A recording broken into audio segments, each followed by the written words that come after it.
What's poppin', Attack Squad? It's your boy SatAttack with a title, man. I'm about to check out every MrBeast member who got fired and why. I put this on my watch later for a minute. We're gonna check this out, but hey, hit that subscribe, road 2K. Help brother, we're gonna super gonna dummy. It's Christmas, man. Almost Christmas. Come on, help brother out, man. But hey, I feel like working for MrBeast would be like a dream, bro. I do probably overpay you like a mug, like. But I wonder what they got fired for. Let's see why. Crew members who have either been publicly fired or have disappeared without explanation. That dude be handing out money to like random people. You don't think that dude get feeding his own crew, bro? And I'm going to talk about all of them, beginning with Matt Turner, who had one of the more controversial endings to his time working with MrBeast. Matt Turner was initially hired as an editor for experience with it, but hey, let me do MrBeast back in 2018. Yet only 5 months after getting hired, Matt would upload a video to his personal channel titled "Why I Quit Working for MrBeast," in which he'd explained that he was no longer on the team. Matt would then go on to praise MrBeast, talking about how much he enjoyed the job. This was a dream job for so long. Going to work was a blast each and every day. MrBeast paid for my rent every month when I lived in North Carolina. Me and MrBeast, I still consider friends. Never got in any fights. No one did anything wrong in this situation. If you're watching this, MrBeast, I love you, bro. However, despite ending his message by stating that he loved MrBeast, approximately 1 year and 2 months later, Matt Turner would take to Twitter stating the following: "I'm not going to make a video about my time editing for MrBeast, but I will say that it was the Why are you waiting a year and 2 months, bro? Because you guys got mentally draining time of my life. I was yelled at, bullied, wait a year and 2 months to make this, like, bro, come on. Called replaceable by MrBeast every day. Being in tears and having mental... Replaceable by MrBeast. You really think I'm gonna believe that? MrBeast, that's actually really faking it on camera. He seems like a really genuine ass dude. Yelled at, bullied, and called replaceable by MrBeast every day. Being in tears and having mental breakdowns day after day is difficult, and after a while it became too much. After every editing mistake I made, I was made to feel like an absolute idiot. So that's a summary of almost every day on the team. That's what it was like to work for MrBeast, and that is why I don't work there now. While Matt might have thought that his MrBeast call out would command a bunch of respect and sympathy, the opposite of this happened, and everyone instead began to stick up for MrBeast. I think people are jumping to conclusions with this MrBeast stuff. If this editor really was harassed like that, wouldn't he have spoken up sooner? He's one of the most famous YouTubers, so it would have been easy to start accusing him. I think the bullying is just over-exaggerated. So basically, MrBeast's editor is a kid who hasn't experienced the real working world, so throws a tantrum and starts slamming MrBeast with unsupported allegations the moment it gets tough. Kids these days. Bruh, this was 1 year ago. Why are you coming at him now? Keemstar would point out the most obvious flaw with Matt's Twitter thread. I just find it very strange that he's coming out saying all this negative stuff about MrBeast when a year ago, when he actually left, he uploaded a video saying it was the greatest time. Hello? Did someone say something? Time of his life! Whilst others came forward stating that they had a great time working with MrBeast. I've known MrBeast for over 3 years now, and I was helping him with graphics for his channel. I don't even have one experience of him being mean or disgruntled to me in any way. He was always very kind and very nice. Which was once again echoed by Keemstar. I talked to one of his employees, and he seemed like he loved working for him, and MrBeast seemed like a really cool, genuine guy. Things became even worse for Matt after MrBeast had a phone call with Keemstar. And what MrBeast told me is basically like, when they fired him or whatever, they gave him $10,000 and they got him a job at Sword. That's what I'm saying, bro. MrBeast will just overpay like a mother trucker, bro. Like, you, of course, you have to work, bro, because that dude's up there. You gonna want his top-notch content. But like, bro, you gonna be getting paid. You gonna be eating good, bro. For sure, for sure. Like, it's gonna be hard work, but it's definitely gonna be worth it. Definitely better than any of these other jobs. Shortly thereafter, Matt deleted the tweets and was even brave enough to... You're gonna be like editing videos and this and that. Like, you're gonna see the aftermath. You edit MrBeast's video and he likes it, that's actually gonna look so perfect. Like, you're gonna be proud of your own self. Twitter had been hacked. Despite basically being locked, deleted the tweets and was even brave enough to claim that his Twitter had been hacked. Despite basically being laughed off the internet, Matt Turner continues to upload van life videos, one of which including a pretty weak apology to MrBeast. If anyone was offended by me saying that wasn't the best experience, well then I do apologize. With the whole ordeal being summarized by YouTuber prison mate Luke. What did you gain from it, really? A little bit of clout from the beginning. You destroyed any chance of you having an actual YouTube career, and all of those views went away immediately. And now you're just forever tainted with the fact that you're just the guy that lied about MrBeast. However, Matt Turner wasn't the only person to try and expose MrBeast before having it backfire terribly. Back in 2018, FlyDoesYT uploaded a video titled "My experience editing for MrBeast, Worst Week of My Life, in which he'd foolishly accused MrBeast of faking the content before going on to make the bizarre point that MrBeast didn't even appear in the videos. When you make a YouTube video for your channel, you should, you know, you film your video without you. No, that's cool, yeah. The claims were so outrageous that MrBeast himself took to Twitter before stating, "If you think I'm faking my videos, then ask the streamer to whom I gave hundreds of thousands of dollars when they get them. Go and ask somebody who got part of the $500,000 that I gave away this year when they got it. You will not find a person who's giving $500,000 said I did not give them any money." These tweets were followed by MrBeast appearing on Drama Alert, where he'd explain the situation from his perspective. I paid for his plane ticket, his Uber, his hotel for a week, his Uber, and his plane ticket, which he made a 25-minute quote-unquote exposing video on me, but doesn't mention that I spent thousands of dollars getting him here, paid him $750 for like 5 days worth of work, which is really good pay. He has all these issues, quote-unquote, but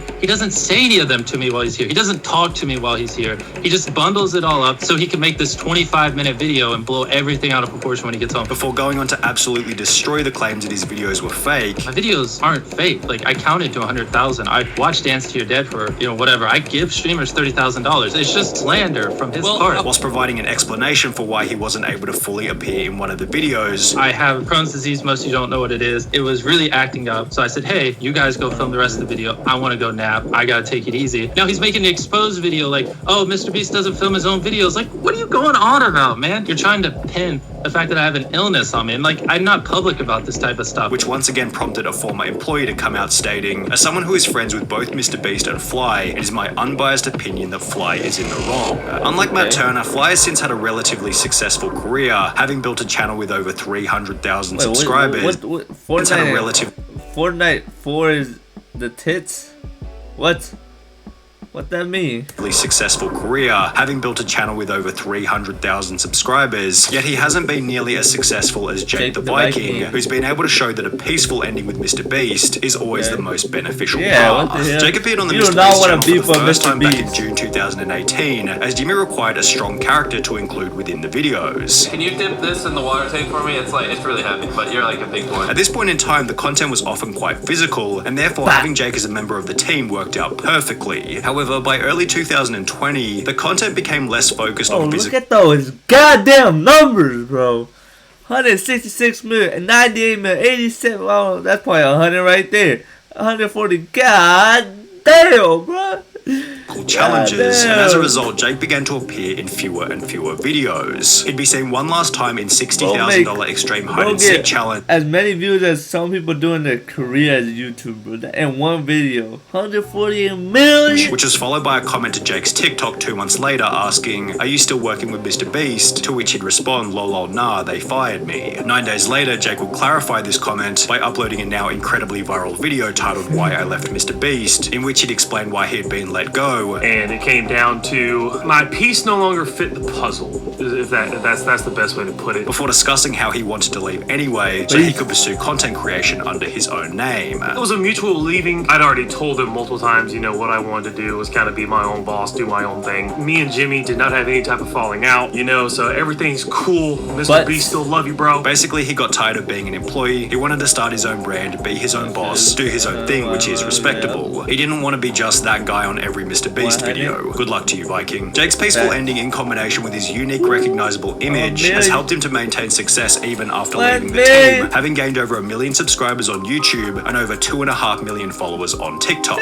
However, Jake the Viking wasn't the only person who eventually ran out of utility on the MrBeast team. For example, whatever happened to Ty? He was picked up on the side of the road for his first appearance in the world's largest bowl of cereal video. You gonna come sit in a pool of cereal for 10K? And with comments such as, "Ty is such a cool guy, he needs to be in more challenges," he was able to return to the channel. And then this is Ty from the cereal videos. Imagine really just walking across and then you run to MrBeast and now you're part of his video. Like, what? So we brought him back. Appearing in a total of 7 different videos before he'd also disappear. Considering Ty was picked up at random on the side of the street, he was never an official member of the MrBeast crew, yet according to the wiki, Ty still works for MrBeast, but works mostly behind the scenes. Ty has since become a father and still maintains an Instagram following of over 28,000, 40,000 and a TikTok following of over 80,000, on which he uploads music, comedy, and dancing videos. Tyler Conklin was another MrBeast member who disappeared from the videos without any explanation, and his disappearance is probably the most mysterious of them all. Tyler became the second MrBeast crew member after featuring on the channel for the first time in February 2016, when MrBeast had only 18,000 subscribers. From here, Tyler was featured in videos such as We Are Better Than Do Perfect, which was followed by Tyler helping out Jimmy's brother, yet Tyler's final obvious appearance on the MrBeast channel was in I Opened a Restaurant That Pays You to Eat At It, where Jimmy jokingly fired him. Get out of here!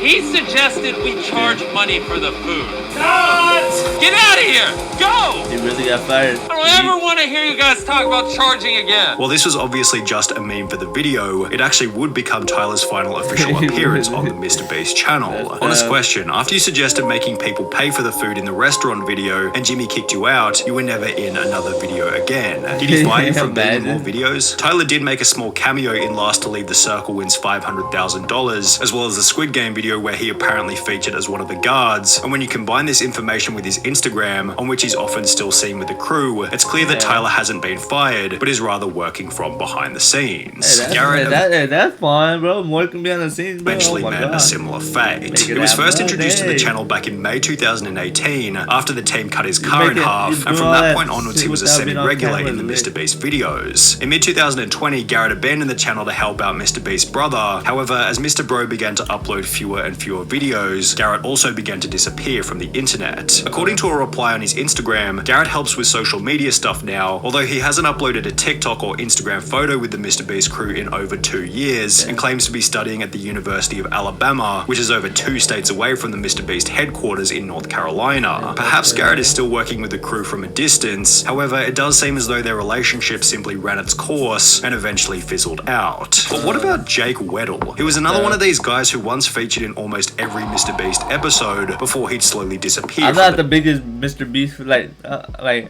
I don't watch him all the time, so I don't know any of these people. Channel. Well, only a month after being seen in the I Filled My Brother's House with Slime and Bought Him a New One video, Jake Weddle would upload a piece of content. His videos are entertaining as hell, but I just don't watch them every single video, this and that. To his personal channel titled Why I Left MrBeast, in which he'd explained that he'd resigned from the team so he could pursue stand-up comedy under his own name. I found myself kind of, losing passion for what I was doing. I'm doing stand-up basically full-time now. Weddle went on to explain that his relationship with MrBeast ended peacefully. To you, bro. That's tough.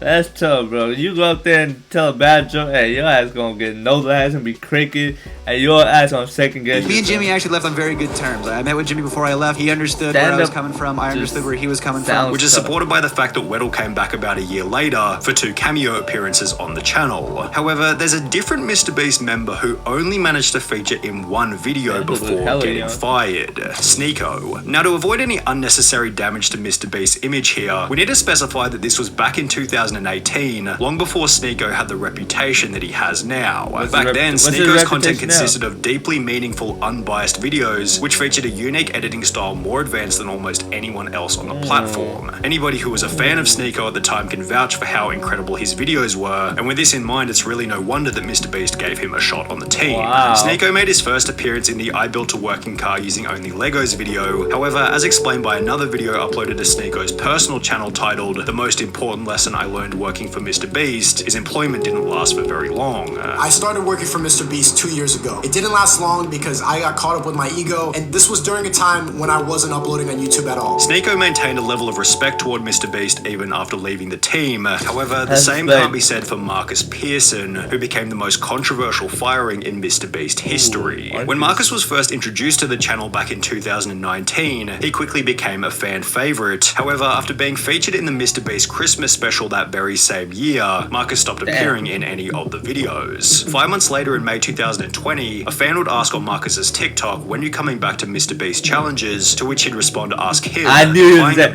Why I said I was thinking of most controversial response. I was gonna say ask him. Maybe Marcus had been left in the dark about his future involvement on the channel. Approximately 3 months later in August 2020, Marcus was officially removed from the team, although unlike most of the other MrBeast members, Marcus didn't leave peacefully. So I gotta destroy him, bro. So I'm gonna destroy you, bro. I'm gonna destroy you. You're not destroying MrBeast. Come on, bro. You're not destroying MrBeast. Come on.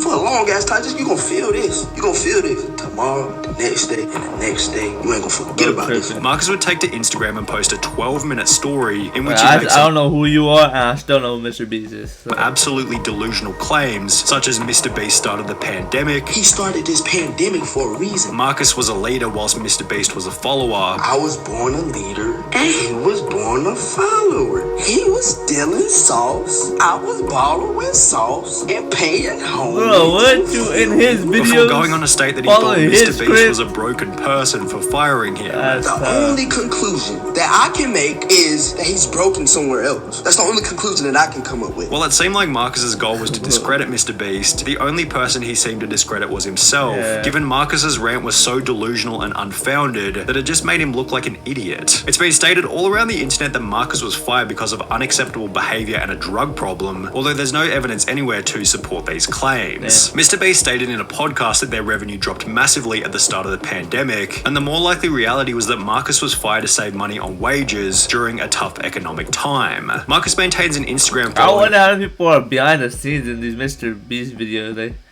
how much money is he making? Like, how much money is he giving away in these videos? How much money is he giving to his staff? How much money is he actually keeping? Like, bro. Of around I want to see behind the scenes how MrBeast be worth 75,000, yet he's only made one post in the last 2 years, showing that his rant against MrBeast also marked the end of his online career. Comment down below which other videos you want to react to, but hit that subscribe button. I wrote 2K help, but I want to going dummy. But hit that subscribe button, man. It's Christmas. Hey, that was a late video. That was a wild video. And like I said, bro, MrBeast would be like a dream job, but you gotta be working though. You can't. It's not a dream job for like lazy people. But it'll be a dream job if you really want it. You feel me? Like, he gonna pay you good. You work for MrBeast for like 4 or 5 years, you'll probably be set for life, bro. You gonna, yeah, it's gonna be close. It's gonna be up there. The money you make is gonna be up there. But we out, man.